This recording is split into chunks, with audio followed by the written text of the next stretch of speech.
Hello media friends, ನಾನು ನಿಮ್ಮ ಶ್ರೀಗಂಧ ಫ್ರಮ್ widecommerce. ನಾನು ನಿಮಗೆ ಇವತ್ತಿನ ಹೊಸ ವಿಡಿಯೋಲಿ CA ಕೋರ್ಸ್ ಅಂದ್ರೇನು ಮತ್ತು CA ಕಂಪ್ಲೀಟ್ ಮಾಡೋಕ್ಕೆ ಎಷ್ಟು ವರ್ಷ ಬೇಕಾಗುತ್ತೆ, ಮತ್ತು ಸೆಕೆಂಡ್ PU ಮತ್ತು ಡಿಗ್ರಿ ಬೇಸ್ ಮೇಲೆ ಬಂದರೆ ಏನೇನು ಪ್ರೊಸೀಜರ್ ಇರುತ್ತೆ, ಮತ್ತು ನಿಮಗೆ CA ಕಂಪ್ಲೀಟ್ ಆಗಬೇಕು ಅಂತಂದರೆ ಫೈನಲ್ ಎಕ್ಸಾಮಲ್ಲಿ ಮಿನಿಮಮ್ ಮಾರ್ಕ್ಸ್ ಎಷ್ಟು ಬರಬೇಕು ಅನ್ನೋದೆಲ್ಲ ನಾನು ನಿಮಗೆ ವಿಡಿಯೋ ಮುಖಾಂತರ ತಿಳಿಸ್ಕೊಡ್ತೀನಿ.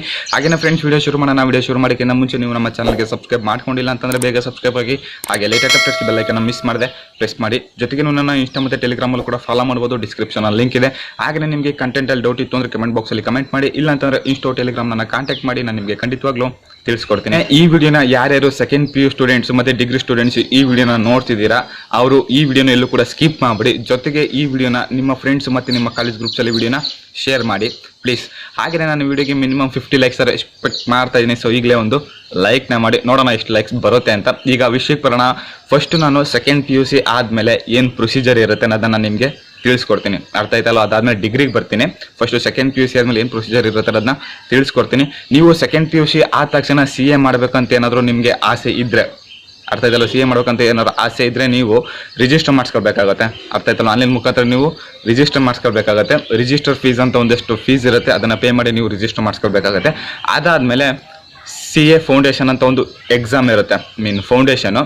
ಸೊ ಫಸ್ಟ್ ದಿನ ನಾವು CPT ಅಂತ ಕರಿತಿದ್ರು, ಈಗ ಫೌಂಡೇಶನ್ ಅಂತ ಕನ್ಸಿಡರ್ ಮಾಡಿದ್ದೇವೆ. ನೀವು ಈ ಎಕ್ಸಾಮ್ನ ಕ್ಲಿಯರ್ ಆದಮೇಲೆ, ನೆಕ್ಸ್ಟ್ ನೀವು IPCC ಲೆವೆಲ್ಗೆ ಹೋಗ್ತೀರಾ. ಅರ್ಥ ಆಯ್ತಲ್ವಾ? IPCC ಲೆವೆಲ್ಗೆ ಹೋಗ್ತೀರಾ.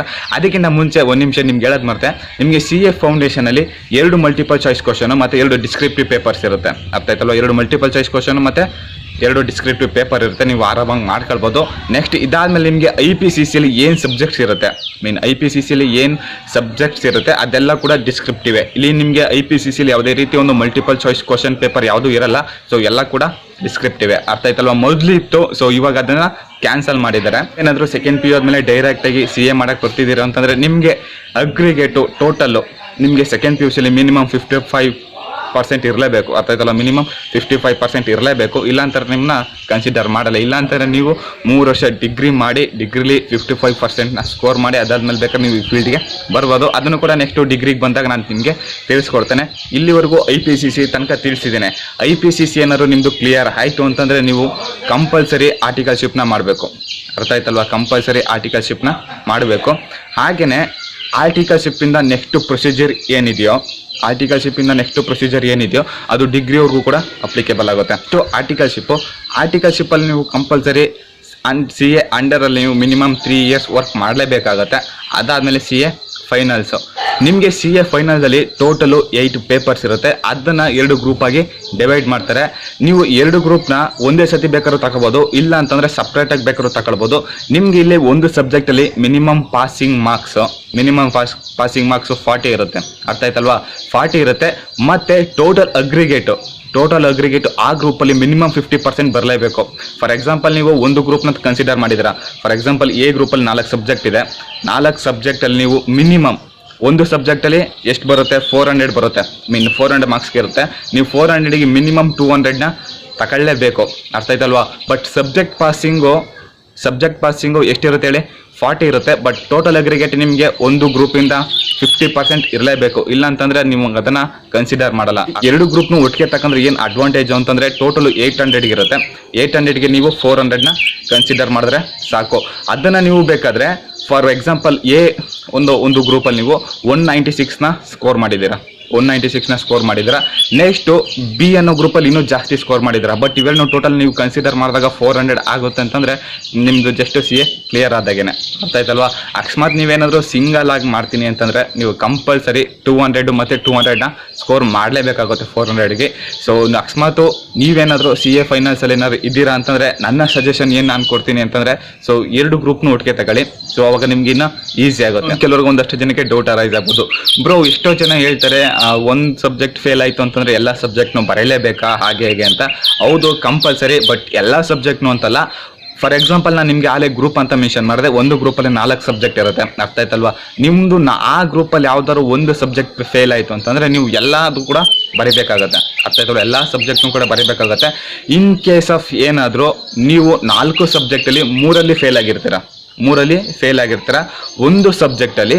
ಒಂದು ಸಬ್ಜೆಕ್ಟಲ್ಲಿ ನೀವು 60 ಅಬೌವ್ಸ್ನ ಸ್ಕೋರ್ ಮಾಡ್ತೀರಾ. ಫಾರ್ ಎಕ್ಸಾಂಪಲ್ 62, 65ನ ಸ್ಕೋರ್ ಮಾಡಿರ್ತೀರಾ.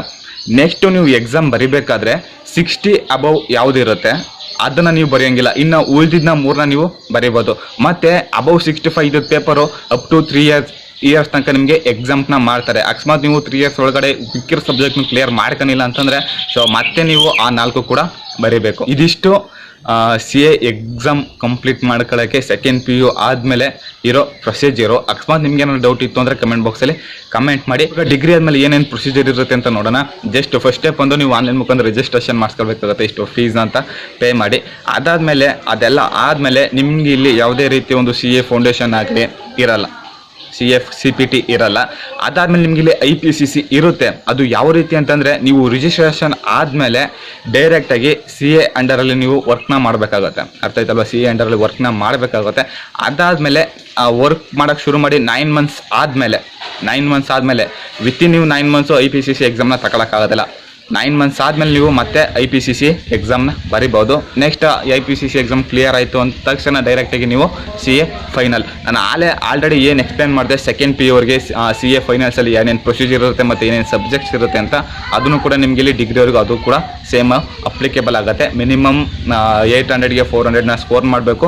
ಮತ್ತು 2 ಗ್ರೂಪಲ್ಲಿ ತಗೊಂಡಾಗ ಏನು ಅಡ್ವಾಂಟೇಜು ಮತ್ತು ಸಿಂಗಲ್ ಗ್ರೂಪ್ ತಗೊಂಡಾಗ ಏನು ಡಿಸ್ಅಡ್ವಾಂಟೇಜ್ ಇರುತ್ತೆ ಅನ್ನೋದು ಕೂಡ ನಾನು ನಿಮಗೆ ನೀಟಾಗಿ ತಿಳಿಸಿದ್ದೀನಿ. ನಿಮಗೆ CA ಬಗ್ಗೆ ಇನ್ನೂ ಜಾಸ್ತಿ ಹೆಚ್ಚಿನ ಇನ್ಫಾರ್ಮೇಷನ್ ಬೇಕು ಅಂತಂದರೆ ಈ ವಿಡಿಯೋ ಡಿಸ್ಕ್ರಿಪ್ಷನಲ್ಲಿ ಒಂದು CAದು ಅಫಿಷಿಯಲ್ ವೆಬ್ಸೈಟ್ ಲಿಂಕ್ನ ಪ್ರೊವೈಡ್ ಮಾಡಿರ್ತೀನಿ. ಮಿಸ್ ಮಾಡದೆ ನೀವು ಅದಕ್ಕೆ ವಿಸಿಟ್ ಮಾಡಿ ನಿಮ್ಗೆ ಇನ್ನೂ ಹೆಚ್ಚಿನ ಇನ್ಫಾರ್ಮೇಷನ್ನ ತಿಳ್ಕೊಬೋದು. ಹಾಗೆಯೇ ನನಗೆ ಗೊತ್ತಿರೋಷ್ಟನ್ನ ನಾನು ನಿಮಗೆ ತಿಳಿಸ್ಕೊಟ್ಟಿದ್ದೀನಿ. ಜೊತೆಗೆ ನಿಮಗೆ ವಿಡಿಯೋ ಇಷ್ಟ ಆಗಿರೋ ಈಗಲೇ ಒಂದು ಲೈಕ್ನ ಮಾಡಿ, ಆಮೇಲೆ ಫಸ್ಟ್ ಟೈಮ್ ವಿಸಿಟ್ ಮಾಡಿ ನಮ್ಮ ವೀಡಿಯೋಸ್ನ ನೋಡ್ತಿದ್ದೀರ ಅಂತಂದರೆ ಬೇಗ ನಮ್ಮ ಚಾನಲ್ಗೆ ಸಬ್ಸ್ಕ್ರೈಬ್ ಆಗಿ, ಹಾಗೆ ಲೇಟೆಸ್ಟ್ ಅಪ್ಡೇಟ್ಸ್ಗೆ ಬೆಲ್ ಐಕಾನ್ ಮಿಸ್ ಮಾಡದೆ ಪ್ರೆಸ್ ಮಾಡಿ. ಮತ್ತೆ ನಾನು ನೆಕ್ಸ್ಟ್ ವಿಡಿಯೋ ಸಿಗ್ತೀನಿ. ಅಲ್ಲಿವರೆಗೂ ಟೇಕ್ ಕೇರ್, ಬಾಯ್.